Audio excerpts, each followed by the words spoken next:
Hi, I am Ranganath. In this training session, I am going to show you how we can take a school admin server backup. During the installation of school admin server, the installer is going to ask you the location of backup folder. So in my system, while installing school admin, I have selected the backup drivers G:(BK). This is where all the backups on this system will be created. And the school admin server comes with a automated backup in the light edition. You can go to command prompt and you can verify the backup automated process is running in the background. If I type 80, you can see that all the background processes which are running in the background will be displayed here.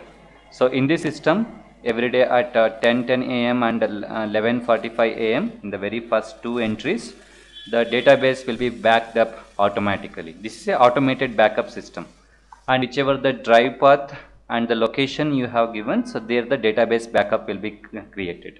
And you should also make sure that when you configure the backup location, but the backup location should be the drive other than the drive where you have installed the school admin server.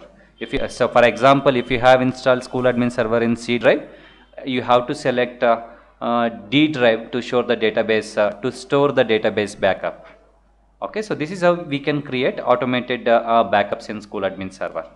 And at any time, so due to system maintenance or you feel the need of taking the database backup, you can go to school admin installation folder. On my system, school admin installation folder is installed in C:(program file school admin folder. Okay, so to manually trigger the backup process at any time, you go to the program files school admin folder and double click on the backup script. The backup script will right away take the backup of school admin server.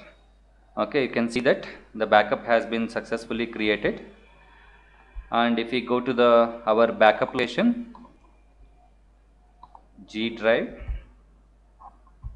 BK, you can see that on today's date there is a new entry that has been created. We have a database backup here. And in case of any system failure or reinstallation of school admin server, you can go to school admin, program files and school admin. There you go to MySQL database and take the backup database from the backup folder, and you have to overwrite that on the data folder in the MySQL folder. So this I am going to show how we can restore the database backup in the next session. Thank you.